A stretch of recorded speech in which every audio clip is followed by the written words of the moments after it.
नमस्कार, आप देख रहे हैं एसपीएन 9 न्यूज और मैं हूं आपके साथ मनीष कुमार सैनी। दिल्ली में सियासी दंगल की तैयारियां तेज होती हुई नजर आ रही हैं। दिल्ली में विधानसभा चुनाव को अब महज 15 दिन का समय शेष रह गया है और ऐसे में 15 दिन शेष रह जाने के बाद अब राजनीतिक पार्टियों की गतिविधियां और भी तेजी से बढ़ती हुई नजर आ रही हैं। इस बार मुकाबला कांग्रेस के और भी ज्यादा मजबूती से दांवपेच आजमाने से त्रिकोणीय माना जा रहा है, जहां पिछले दो विधानसभा चुनाव में भारतीय जनता पार्टी और आम आदमी पार्टी के बीच सीधी टक्कर का मुकाबला देखा गया। वहीं इस बार कांग्रेस ने जिस तरह से अपनी तैयारियों में तेजी की है और तमाम नए नए दावे यहाँ जनता के सामने किए हैं और नए नए वादे यहाँ पर जनता के सामने कांग्रेस द्वारा किए जा रहे हैं, उससे कहीं ना कहीं मुकाबला दिलचस्प और त्रिकोणीय होता हुआ नजर आ रहा है। हम एक एक सीट पर नजर बनाए हुए हैं और ऐसे में आज हम चर्चा करने वाले हैं ओखला विधानसभा क्षेत्र की। आपको बता दें कि ओखला विधानसभा क्षेत्र से मौजूदा विधायक अमानतुल्लाह खान हैं, जो कि आम आदमी के टिकट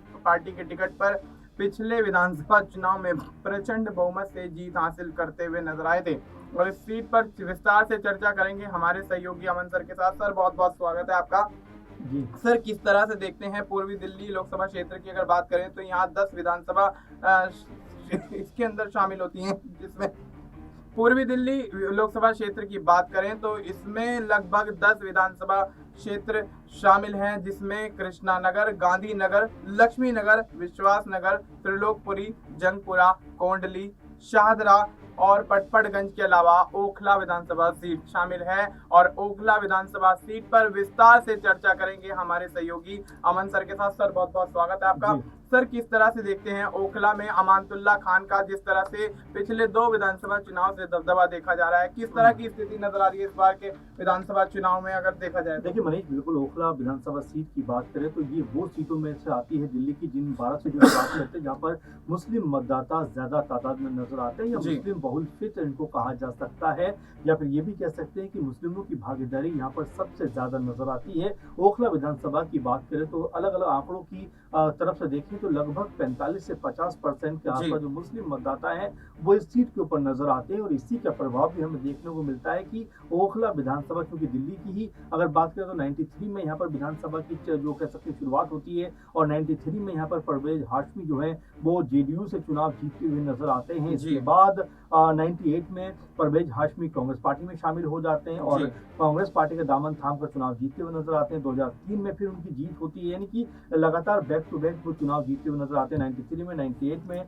2003 में, और यहाँ तक कि 2008 में भी वो चुनाव जीतते हैं, लेकिन उनको राज्यसभा के लिए चुना जाता है और वो यहाँ से इस्तीफा देते हैं। उपचुनाव होते हैं और यहाँ पर आसिफ मोहम्मद खान की जो है एंट्री होती हुई नजर आती है, जो आगे चुनाव लड़ते हैं और उपचुनाव जीत लेते हैं। 2013 में आसिफ मोहम्मद खान जो है वो कांग्रेस पार्टी में आ जाते हैं और यहाँ पर कांग्रेस पार्टी में एंट्री करने के बाद वो 2013 का चुनाव जीतते हुए नजर आते हैं। लेकिन यहीं के बाद, यानी कि जब इसके कह सकते हैं कुछ महीने सरकार चलती है कांग्रेस के समर्थन से आम आदमी पार्टी की, लेकिन 2015 में फिर यहाँ पर चुनाव होते हैं और यहाँ जो है अमानतुल्लाह खान अपनी उपस्थिति दर्ज कराते हुए नजर आते हैं और एक बड़े अंतर से यहाँ पर चुनाव जीतते हैं। यानी कि पहला चुनाव अमानतुल्लाह खान ने यहाँ पर जीता जो 2015 में था। 2013 में वो एलजेपी की तरफ से चुनाव मैदान में थे और छठे नंबर पर रहे थे। लेकिन यहाँ पर अगर हम 2015 की बात करें तो चुनाव बड़ी अंतर से जीतती हुई नजर आए और यहाँ पर अमानतुल्लाह खान की जो कह सकते हैं लोकप्रियता है वो बढ़ती हुई नजर आई। 2020 चुनाव की बात करें तो यहाँ भी उन्होंने 1,30,000 वोट हासिल किए और बीजेपी के ब्रह्म सिंह को लगभग 60-65 हजार वोटों से हरा दिया। यानी बड़ी जीत यहाँ पर वो दर्ज करते हुए नजर आए। और दोनों चुनाव यानी 2015 और 20 की बात करें तो अमानतुल्लाह खान ने जिस तरह से एक तरफा यहाँ पर जीत दर्ज की है, एक तरफा जिस तरह चुनाव जीता है, उससे जो तमाम विपक्षी दल हैं उनके बीच ये खलबली मची हुई है कि क्या ओखला सीट के ऊपर जो अमानतुल्लाह खान है उनको हराया जा सकता है, क्या आम आदमी पार्टी को यहाँ पर शिकस्त दी जा सकती है। 2025 का जो पूरा का पूरा समीकरण दिखाई पड़ता है उसके तहत अगर बात की जाए तो कांग्रेस पार्टी ने भी यहाँ से अपना दम भरा है और आसिफ मोहम्मद खान की बेटी जो इस समय नगर पार्षद भी थी, निगम पार्षद भी थी, उनको टिकट दिया गया, यानी कि अरीबा खान को यहाँ से उतारा गया है। अरीबा खान ने चुनाव एमसीडी का जीता था, उसके बाद से लगातार उनकी चर्चाएं यहाँ पर थी। हालांकि कई प्रत्याशी यहाँ पर दावेदार थे कांग्रेस पार्टी की तरफ से और जी अब्बास मस्तान जो भी कांग्रेस पार्टी के कार्यकर्ता थे ओखला सीट से, वो भी लगातार दावेदार थे, उनका नाम भी अंतिम लिस्ट में था, लेकिन अरीबा खान यहाँ पर बाजी मारती हुई नजर आई, उनको यहाँ से टिकट मिला। अब ये बड़ा सवाल बनकर आता है कि क्या कांग्रेस पार्टी जो वोट उनसे छिटक कर चला गया है क्या वापस लेकर आ पाएंगी? अगर ऐसा होता है तो अमानतुल्लाह खान के वोटों में कटौती हो सकती है। और जो तीसरी बड़ी पार्टी यहाँ पर दिखाई पड़ती है बीजेपी, वो लगातार ये प्रयास कर रही है कि दिल्ली की सत्ता पर कब्जा किया जा सके। 93 में पहली बार जब विधानसभा चुनाव दिल्ली में हुए थे, उस वक्त बीजेपी ने यहाँ पर अपनी कह सकते हैं कि सरकार बनाई थी, लेकिन 5 साल सरकार चलाने के बाद, यानी कि 5 साल में भी पहली बार जो मदन लाल खुराना सीएम बनते हैं, फिर जो है साहिब सिंह वर्मा जो कह सकते हैं मुख्यमंत्री बनते हैं, इसके बाद फिर जो है सुषमा स्वराज, यानी कि 3 मुख्यमंत्री बनते हैं। और उसके बाद 98 में जब चुनाव होते हैं तो यहाँ शीला दीक्षित मुख्यमंत्री बनती हैं, और लगातार यानी कि 2098, 2003 और 2008 में वही मुख्यमंत्री रहती है। उसके बाद यह मुख्यमंत्री चेहरा बदलता है और अरविंद केजरीवाल जो है सत्ता में आ जाते हैं। तो कुल मिलाकर देखा जाए, मिला जुला के गणित, तो यहाँ ओखला की जो सीट है उसके ऊपर परवेज जो है वो काफी मजबूत चेहरा रहे हैं। ऐसे में जिस तरह से इस बार कांग्रेस पार्टी ने अरीबा खान को टिकट दिया है, क्या वो चुनाव जीतने में कामयाब रह पाएंगे? क्या उनका मत प्रतिशत बढ़ता हुआ नजर आएगा? क्योंकि कांग्रेस पार्टी बीते चुनाव की बात करें तो 4% के आसपास दिल्ली में जो उनका वोट शेयर था वो दिखाई पड़ता। तो ऐसे में क्या कांग्रेस पार्टी खुद को बैक करती हुई नजर आएगी? अगर बैक करती है तो सीधे तौर पर वो अमानतुल्लाह खान के वोटों को काट सकते हैं। लेकिन अमानतुल्लाह खान जिस तरह का बड़ा नाम है और लगातार चर्चाओं में बने रहते हैं, और जिस तरह से लगातार ये कहा जा रहा है कि उनकी स्थिति अभी भी मजबूत है, तो फिलहाल ओखला में अगर देखा जाए मिला जुला कर, तो आम आदमी पार्टी की जो ताकत है, जो उनका रुतबा है, वो कम होने का नाम नहीं ले रहा। और साथ में कांग्रेस पार्टी के अंदर अंदरूनी खानों में जिस तरह से नेताओं में आपस में नाराजगी है, वो भी पार्टी को कह सकते हैं कि के लिए बहुत बड़ी समस्या है। ओखला चुनाव इसलिए दिलचस्प होता चला जा रहा है कि अमानतुल्लाह खान यहाँ से जीत की हैट्रिक लगाते हुए नजर आएंगे या उनकी जीत में कोई बाधा दिखाई देती हुई नजर आएगी। जी बिल्कुल। तो ऐसे में अमानतुल्लाह खान क्या ओखला से जीत का परचम लहरा पाएंगे, एक बड़ा सवाल बनता हुआ नजर आ रहा है। सर, अगर देखा जाए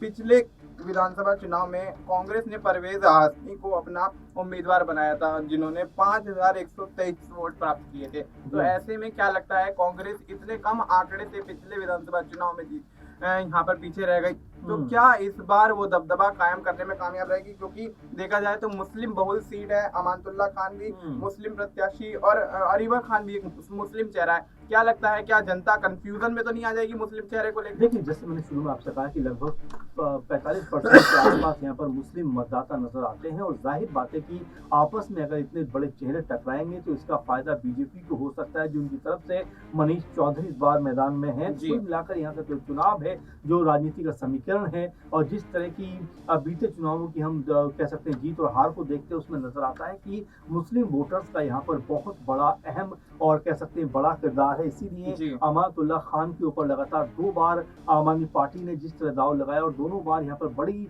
जीत वो दर्ज करते हुए नजर आए। हालांकि कई तरह के केस उनके ऊपर लगे, कई तरह के मामले उनके ऊपर लगे, अभी कुछ दिनों पहले भी वो जेल के अंदर बंद थे, लेकिन फिर भी लोगों का जो बिलीव है वो यहाँ पर अमानतुल्लाह खान के साथ में नजर आता है। भाई अरीबा की आप बात करें, जाहिर बात है कि अभी राजनीति में उनको बहुत ज्यादा अनुभव नहीं है, कुछ समय पहले राजनीति में उनकी एंट्री हुई है। हालांकि निगम पार्षद वो बनी है, लेकिन उसके बावजूद भी क्या विधानसभा चुनाव जीतने का उनके अंदर अभी वो गुण है, या वो कह सकते हैं लोगों के बीच में इतनी लोकप्रियता है कि लोग उनके नाम पर जो है वोट देते हुए नजर आएंगे? और क्या कांग्रेस पार्टी अपने आप को दोबारा स्टैब्लिश करने में कामयाब हो पाएगी? ये कई सवाल जो है वो निकल कर सामने आते हैं। और एक आंकड़ा ये भी निकल कर सामने आता है कि क्या कांग्रेस पार्टी और आम आदमी पार्टी की लड़ाई में कहीं बाजी जो है वो मनीष चौधरी मारते हुए नजर ना आ जाए? ये भी कहा जा रहा है, क्योंकि लगभग 50-55% के आसपास यहाँ पर हिंदू वोटर्स भी हैं। अगर वो एक तरफा होते हैं तो यहाँ कह सकते हैं कि मनीष जो है उनको बाजी मारते हुए देखा जा सकता है। लेकिन अमानतुल्लाह खान का पिछला रिकॉर्ड देखा जाए तो जिस तरह से उन्होंने एक तरफा जीतें दर्ज की हैं, जिस तरह से उनको एक तरफा यहाँ पर वोटिंग हुई है, उसने कहीं ना कहीं उनका पक्ष को मजबूत कर दिया। एक बार फिर वो चुनावी मैदान में है और हैट्रिक लगाने की तरफ देख रहे हैं। और जैसा कि मैंने पहले भी कहा कि मुस्लिम बहुल इलाका होने के कारण, मुस्लिम बहुल क्षेत्र होने के कारण जो जीत के कह सकते हैं कि जो कयास हैं वो सबसे अधिक जो है वो अमानतुल्लाह खान की तरफ लगते हुए नजर आ रहे हैं, क्योंकि जिस तरह से दोनों चुनाव उन्होंने जीते हैं वो अपने आप में बड़ी बात है। लेकिन परवेज हाशमी जो पिछली बार चुनाव हार गए थे, इस बार भी उनका नाम आ गया था, लेकिन कांग्रेस पार्टी ने इस बार अरीबा खान के ऊपर भरोसा जताया है। ऐसे में बड़ा सवाल ये बनता है कि क्या कांग्रेस पार्टी को अपने जिताओ उम्मीदवारों पर भरोसा नहीं है? परवेज हाशमी जिन्होंने लगातार 4 बार इस सीट पर चुनाव जीता, क्या उनको अब दरकिनार कर दिया गया है? ये कई तरह के सवाल उभर के सामने आ रहे हैं, लेकिन जिस तरह के चुनाव के समीकरण बन रहे हैं वो ये बताता है कि यहाँ अमानतुल्लाह खान बहुत मजबूत स्थिति में है। 1,30,000 वोट लेकर आना, और अगर पूरे वोटों को देखें तो यहाँ पर अच्छी खासे वोट नजर आते हैं। लगभग पौने कह सकते हैं 4.25 लाख के आसपास मतदाता नजर आते हैं, जिसमें 2.25 लाख जो है वो मुस्लिम जो पुरुष मतदाता है। इसके अलावा महिला मतदाता भी 1.5 लाख के आसपास है। तो मिला जुलाकर पूरे के पूरे माहौल को देखा जाए तो मुस्लिम वोट बैंक यहाँ पर सबसे ज्यादा प्रभावी दिखाई पड़ता है। मुस्लिम वोट बैंक क्या आम आदमी पार्टी की तरफ ही उसका झुकाव रहेगा? जैसा कि हमने देखा कि कई योजनाएं इस समय अरविंद केजरीवाल की तरफ से घोषित की गई हैं, जिसमें महिला सम्मान योजना की बात करें या हम जो ऑटो ड्राइवर्स उनकी बात करें, संजीवनी योजना की बात करें, यानी कई तरह की योजनाएं अरविंद केजरीवाल की तरफ से कहा गया है। और हो सकता है इसका झुकाव, इसकी तरफ झुकाव जो है वो दिल्ली की जनता का होता हुआ नजर आए, ओखला विधानसभा में जो लोग हैं उनका होता हुआ दिखाई पड़े। और अगर ऐसा होता है तो अमानतुल्लाह खान की यहाँ पर जीत को कह सकते हैं कि लगभग तय माना जा सकता है। ऐसे में अरीबा हो या मनीष चौधरी हो, ये जिस तरह चुनाव में दाखिल हुए, क्योंकि देखिए मनीष चौधरी के बारे में कहा जा सकता है कि कोई बहुत बड़ा नाम नहीं है, बड़े स्तर पर उनका नाम नहीं लिया गया, और हो सकता है कि इसका नुकसान बीजेपी को उठाना पड़ जाए। अरीबा खान के बारे में भी कहा जा सकता है कि अभी नई नवीली वो राजनीति में आई हैं, बहुत ज्यादा अनुभव नहीं है, इस नाते भी हो सकता है कि लोग जो हैं वो अमानतुल्लाह खान की तरफ कहीं ना कहीं अपना वोट देते हुए नजर आए। जी बिल्कुल, तो ऐसे में अमानतुल्लाह खान की तरफ पब्लिक का झुकाव, जनता का झुकाव, वोटर्स का झुकाव यहाँ पर देखा जा सकता है। लेकिन सर यहाँ पर एक छोटा सा सवाल मैं और लेना चाहूंगा कि देखा जा रहा है कि भारतीय जनता पार्टी ने 14 ऐसी सीटें हैं दिल्ली के अंदर जहां मुस्लिम बहुल इलाके माने जाते हैं, मुस्लिम का प्रभाव काफी है, जिसमें दिल्ली दंगे में जो इलाके शामिल हुए, दिल्ली दंगे में जिन इलाकों के नाम लिए गए, जिन इलाकों से यहाँ पर दंगे को अंजाम दिया गया, वो सीटें भी यहाँ पर शामिल है। उस पर योगी आदित्यनाथ प्रचार प्रसार करने उतरेंगे और मुस्लिम वोट बैंक को अपने कब्जे में करने के लिए भारतीय जनता पार्टी की तरफ से प्रचार प्रसार करते हुए नजर आएंगे। किस तरह से देखते हैं, क्या वाकई भारतीय जनता पार्टी मुस्लिमों पर अपनी पकड़ को मजबूत बना पाएगी? क्योंकि अमानतुल्लाह खान का भी जिस तरह से आपने जिक्र किया कि यहाँ एक मामले में फंसते हुए नजर आए, जिसके बाद उन पर सभी आरोप जो है निराधार होते हुए नजर आए, उसके बाद उनको जमानत मिलती हुई नजर आई। क्या लगता है कि जनता वो विश्वास दोबारा कायम कर पाएगी अमानतुल्लाह खान पर? देखिए जाहिर बात है, 2 बार जैसे मैंने कहा कि बड़ी जीत वो दर्ज करते हुए नजर आए हैं, तीसरी बार फिर मैदान में है, जीत की हैट्रिक की तरफ जा रहे हैं। और जिस तरह आपने जिक्र किया कि सीएम योगी का प्रचार प्रसार करना क्या वाकई में चुनाव को बदल पाएगा? देखिए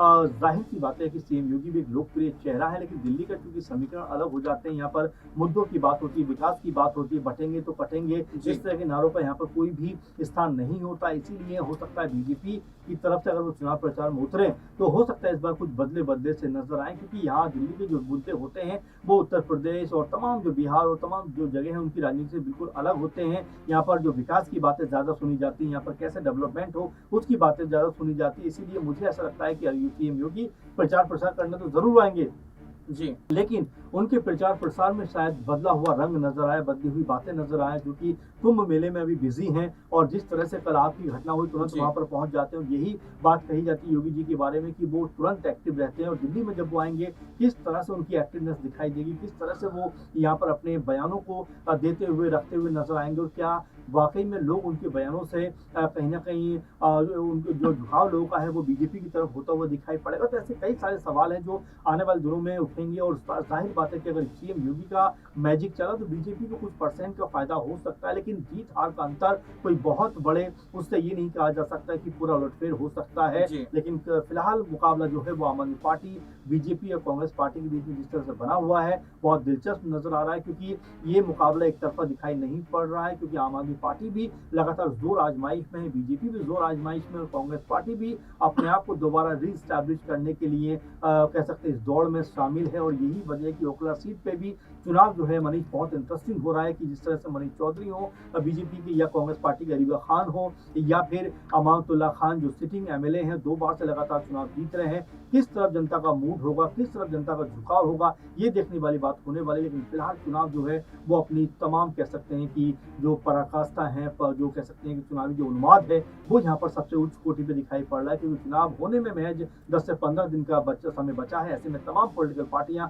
जोर आजमाइश में लगी हुई हैं। जी बिल्कुल, तो ऐसे में 15 दिन का समय बाकी है और ऐसे में आम आदमी पार्टी, भारतीय जनता पार्टी और कांग्रेस में से कौन ओगला की सीट पर बाजी मारता हुआ नजर आएगा? क्या अमानतुल्लाह खान एक बार फिर से जीत की दर्ज करके हैट्रिक लगाते हुए नजर आएंगे, या फिर मनीष चौधरी भारतीय जनता पार्टी की तरफ से जीत का झंडा लहराएंगे, या फिर अरीबा खान कांग्रेस की नई नवेली प्रत्याशी पहली बार चुनावी मैदान में ताल ठोकने वाली अपनी जीत को बुलंद करती हुई नजर आएंगी? फिलहाल आपको इस मुद्दे पर क्या कुछ लगता है? आप अपनी राय हमें कमेंट करके बता सकते हैं। बाकी देश और दुनिया से जुड़ी तमाम जानकारी के लिए आप देखते रहिए SPN9 न्यूज।